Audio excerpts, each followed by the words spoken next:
bagaimana ruh ketika setelah dicabut dari jasad. Maka kalau kita membaca dalam satu riwayat dari Bara' bin Azib, kita akan menjumpai ruh itu kalau dicabut dari jasad, maka kita harus paham malaikat itu Pak, kalau akan mendapati orang itu meninggal dunia, maka para malaikat itu akan datang serombongan. Kemudian dalam satu riwayat hadis Rasulullah itu berkata, ketika beliau itu bersandar ke tongkat, maka beliau mengatakan istaidu min adabil qabr, berlindunglah kalian dari adab kubur. Diulang-ulang oleh Nabi sampai 3 kali. Kemudian Nabi mengatakan idza kana al-mu'min fi inqita'i minad dunya wa iqbalu minal akhirah. Seorang mukmin itu kalau akan meninggalkan dunia dan datang dalam urusan akhirat, nazala ilaihi malaikatun minal malaikah, maka akan datang serombongan para malaikat-malaikat. Kalau yang didatangi itu adalah orang yang beriman, yang datang malaikatur rahmah bersama dengan malaikat maut.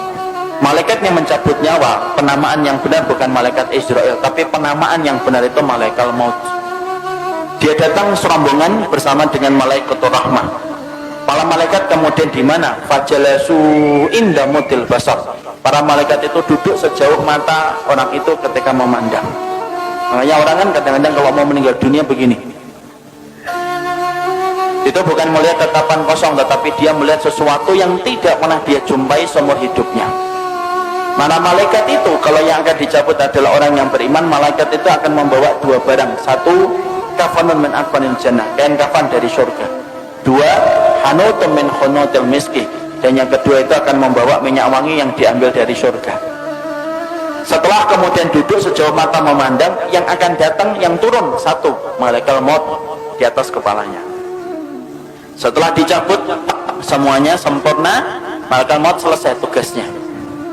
Kemudian diserahkan kepada malaikatur rahmah.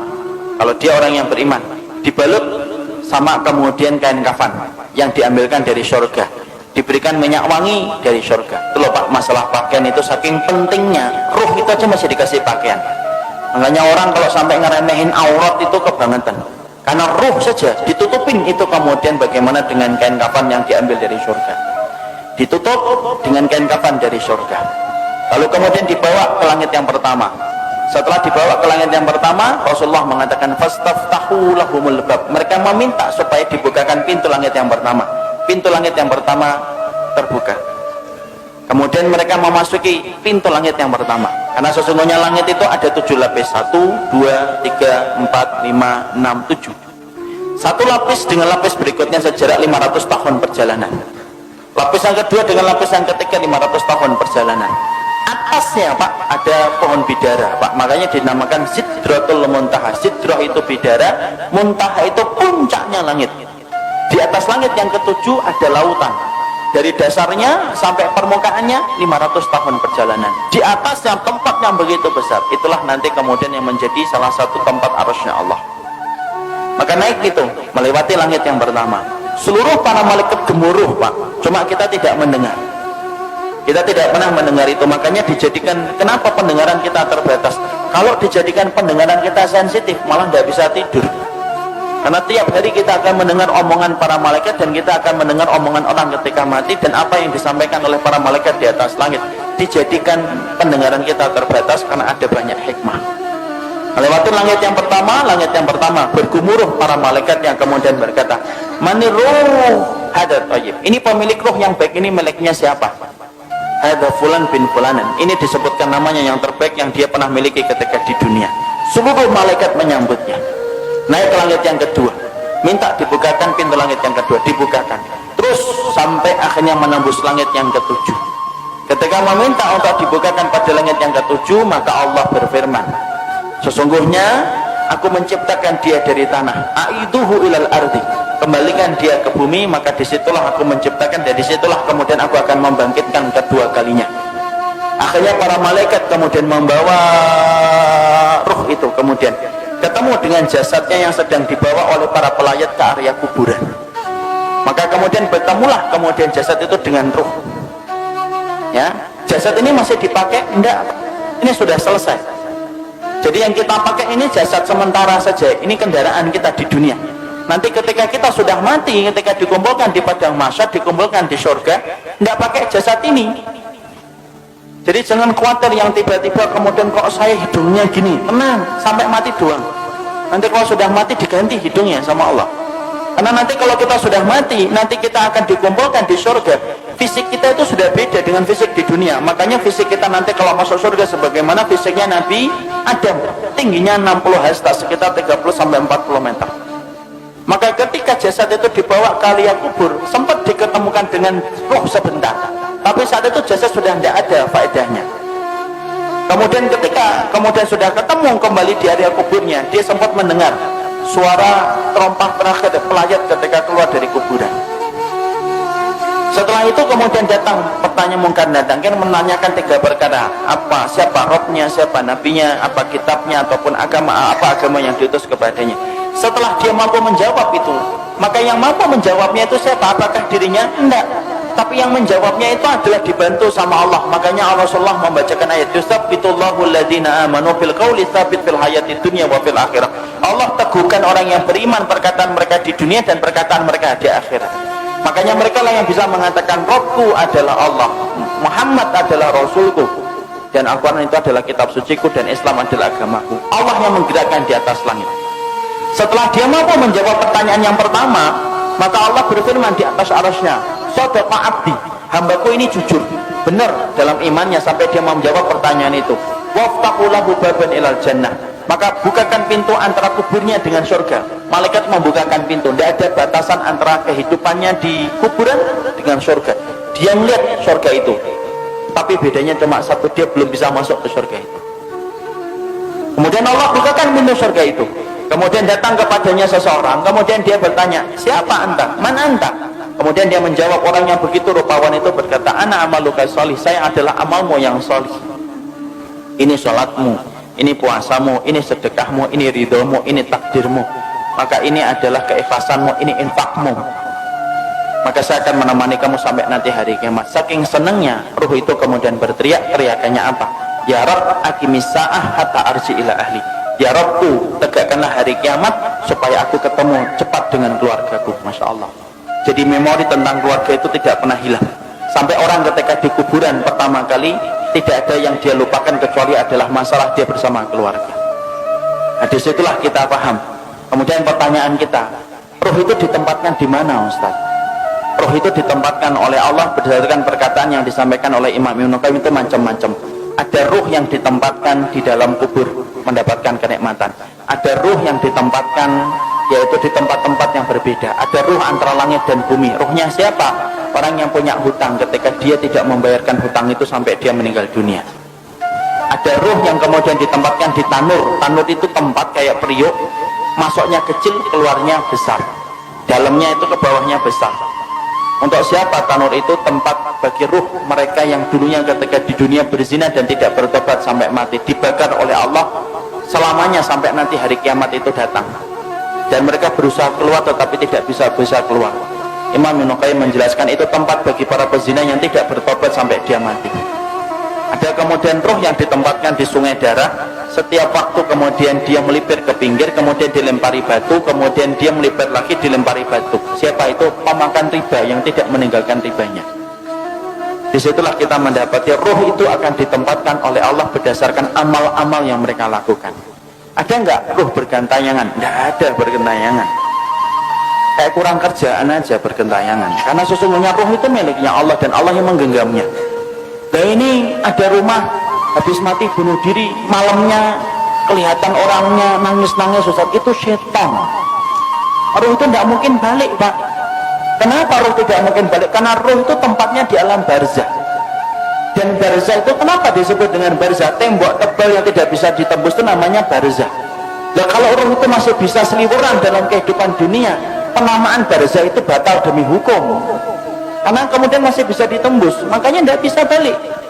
Ada tembok tebal sebagaimana Allah sampaikan dalam surat Al-Mu'minun ayat yang ke-100, sudah bisa balik. Apalagi sampai kemudian balik ngeliatin anaknya, rumahnya.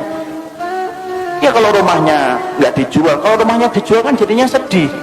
Loh, kok sudah ganti orang ya? Karena nggak ada yang bisa balik, Pak. Makanya ruh itu semuanya ditempatkan oleh Allah berdasarkan amalan-amalan mereka, dan tidak ada ruh yang bergentayangan. Makanya kemudian kalau kita dapatin ada tempat-tempat, ada orang mati bunuh diri kok kelihatan ada hantunya, itu bukan roh, tapi itu setan yang mencari celah dan kesempatan supaya dia itu ditakutin. Kenapa setan itu senang untuk menakuti manusia? Karena setan tahu syirik itu mulainya pertama kali ketika takut. Orang kalau sudah takut maka cenderung gampang untuk melakukan syirik. Kalau sudah syirik nyebar kemenyan. Kalau sudah syirik dia akan kemudian korban di situ, di tempat yang dia takutin. Kalau sudah takut dia akan lewat sambil mengatakan, "Kula nuwun Mbah, apunten lewat Mbah." Lewat. Itu kemudian mulainya dari ketakutan. Makanya kemudian tidak ada roh yang bergentayangan, itu tidak ada. Yang ada itu apa? Setan. Karena setan itu bisa berubah wujud apa saja. Anjing hitam perwujudan dari jin, ular hitam perwujudan dari jin. Kemudian setan bisa berubah manusia, bisa. Makanya kita dapati ketika Nabi mau dibunuh, siapa yang memberikan saran mengumpulkan 10 pemuda untuk membunuh Nabi Muhammad? Itu setan dalam bentuk manusia. Karena setan itu bisa berubah apa saja, Pak. Dan dia bisa menjadi hantu untuk menakuti manusia. Tetapi roh itu tidak bisa bergentayangan. Roh itu berada pada alam barzah. Dan disebut alam barzah itu karena tidak bisa ditembus dengan apapun. Ya, tidak bisa ditembus apapun. Makanya kalau kita berbicara masalah hantu, hantu itu kan Masya Allah, hantu itu kan beda-beda kan di setiap negara dan setiap wilayah. Kalau di Amerika, hantu itu apa? Hantu itu keren, pakai jas, kemudian giginya runcing, sukanya gigit leher, enak itu. Itulah yang disebut dengan Dracula. Itu hantu Amerika. Kalau Cina beda lagi, hantunya lompat-lompat gitu. Kalau kemudian ada warna kuning berhenti dia, itu hantu Cina. Kalau Indonesia itu yang paling ini, Indonesia apa? Ngesot gitu ya. Itu Indonesia. Misalnya ini produk karena penjajahan Belanda. Sampai bayangin hantu itu nyelongso gitu loh. Yang paling keren itu ya Amerika, pakai jas, giginya runcing, takut sama matahari. Kenapa kok manusia itu ketika bayangin hantu itu beda-beda? Karena memang hantu itu hasil dari kemudian bayangan kita sendiri. Ketika setan itu kemudian menakuti kita supaya kita melakukan kesyirikan ketika sudah takut. Makanya tidak ada yang namanya roh itu bergentayangan, itu tidak ada, Pak. Kata Imam Ibnu Qayyim, roh itu ditempatkan oleh Allah berdasarkan dengan amalnya. Ada roh yang ditempatkan di dalam tembolok burung hijau. Rohnya siapa? Orang yang mati syahid ditaruh dalam tembolok burung hijau, kemudian rumahnya di bawah arsy. Arsy-nya Allah, mereka tinggal bergantung itu. Kemudian mereka masuk surga di waktu pagi, kemudian pulangnya di waktu sore. Tidurnya di bawah arsy-nya Allah. Ada orang salih ditempatkan di dalam tembolok burung tapi bukan hijau. Dia masuk surga tetapi kemudian dia tidak bisa menikmati sebagaimana para syuhada. Ada roh yang ditempatkan ila rafiqil a'la. Makanya Nabi ditanya, ya Rasulullah, oleh Aisyah, ya Rasulullah, apakah engkau akan meninggalkan kami? Kemudian Nabi menjawab, ila rafiqil a'la, menuju kepada tempat kumpulan teman-temanku yang salih. Itu menunjukkan apa? Roh itu ada tempatnya sendiri. Makanya kalau kita bertanya, apakah roh itu bisa ketemu dengan roh-roh orang lain? Imam Ibnu Katsir menjawab, iya, roh itu bisa bertemu, Pak, selama mereka sama-sama mendapatkan kenikmatan. Tapi bertemunya mereka tidak ada kaitannya dengan kehidupan di dunia. Makanya kemudian Imam Ibnu Katsir itu mengatakan, innal arwah muqassamatun ila qismain. Roh itu terbagi menjadi dua. Ada roh yang mendapatkan kenikmatan, ada roh yang mendapatkan azab. Roh yang mendapatkan kenikmatan, mereka kumpul. Sebagaimana Nabi mengatakan, ila rafiqil a'la. Beliau ingin ketemu dengan rohnya Nabi Musa, rohnya Nabi Ibrahim, rohnya Nabi Nuh, rohnya Nabi Adam. Itu yang dipilih oleh Nabi ketika beliau sebelum meninggalnya dan wafatnya. Beliau mengatakan apa? Ila rafiqil a'la. Makanya Nabi detik-detik ketika sebelum meninggal, beliau melihat ke langit, kemudian beliau mengatakan ila rafiqil a'la, tangan beliau jatuh, kemudian kepala beliau bergeser. Akhirnya beliau meninggal dunia. Berarti roh itu kumpul enggak dengan roh yang lainnya? Roh itu kumpul dengan yang lainnya selama mereka sama-sama beriman. Kecuali roh yang mendapatkan adab. Innal arwah mu'adzabah la tataqiyan. Sesungguhnya kalau roh yang mendapatkan adab, mereka tidak ketemu. Tapi roh yang kemudian mendapatkan kenikmatan, mereka saling ketemu. Mereka saling ketemu dan mereka saling bertanya. Makanya Imam Ibnu Katsir sampai berkata, roh itu kalau kemudian ada yang meninggal, kemudian roh ini orang yang beriman ketemu dengan saudara-saudara mereka yang sebelumnya sudah meninggal, mereka saling bertanya, gimana kabar keluargaku, apa yang terjadi, itu anakku sudah punya anak ataukah belum. Dia akan nanya kepada roh yang baru balik ketika sama-sama mendapatkan kenikmatan. Jadi contoh paling kasusnya Pak, ini saya kaji cukup panjang bersama dengan riwayat-riwayat yang saya peroleh dari dalam riwayatnya Imam Qurtubi. Saya ini misalkan dalam rumah saya, ibu saya meninggal 4 tahun yang lalu. Ibu saya meninggal 4 tahun yang lalu. Kemudian ada itu keponakan beliau itu meninggal 2 bulan yang lalu. Ini kalau sama-sama beriman sebagaimana keyakinan dari Ahlussunnah, Imam Qurtubi, Imam Ibnu Qayyim, itu ibu saya insya Allah kalau beliau mendapatkan kenikmatan di alam kubur akan ketemu dengan keponakannya, sepupunya. Dan ketika mereka ketemu, mereka saling bertanya, gimana kabarnya Fulan, gimana kabarnya Fulan, Fulan gimana, bagaimana desa di sana sekarang. Kenapa mereka bertanya tentang keadaan keluarganya dan keadaan kampungnya? Karena mereka sudah terputus kabarnya dari kehidupan di dunia. Makanya inilah yang menjadikan kita akhirnya ternyata roh itu, dia itu ada yang mendapatkan kenikmatan, dan di antara kenikmatan itu akan dipertemukan dengan roh yang beriman. Sebagaimana kita nanti dalam di urusan akhiratnya di surga, kita akan dipertemukan dengan teman-teman kita yang dulu menemani kita dalam kebaikan ketika berada di surga. Sama, roh pun sama Pak. Jadi di sini kita paham tidak ada roh bergentayangan, tapi roh itu mereka akan mendapatkan tempat yang disebut dengan tempat barzah. Disebut tempat itu barzah karena tidak bisa ditembus dengan apapun, dan roh yang mendapatkan kenikmatan saling bertemu dengan roh-roh orang yang beriman yang juga mendapatkan kenikmatan. Jadi misalkan di sini di Tangmangu ini kalau ada yang sudah meninggal gitu, kalau yang meninggalnya baik, ternyata di kuburan dia mendapatkan kenikmatan, ada saudaranya juga yang meninggal lebih dulu kemudian mendapatkan kenikmatan, itu saling ketemu. Itu saling ketemu deh. Dan itu mudah bagi Allah. Makanya Imam Ibnu Katsir itu menyampaikan itu mudah bagi Allah karena itu merupakan bagian dari kenikmatan yang Allah berikan sebelum mereka menunggu urusan akhirat ketika kiamat ditegakkan oleh Allah.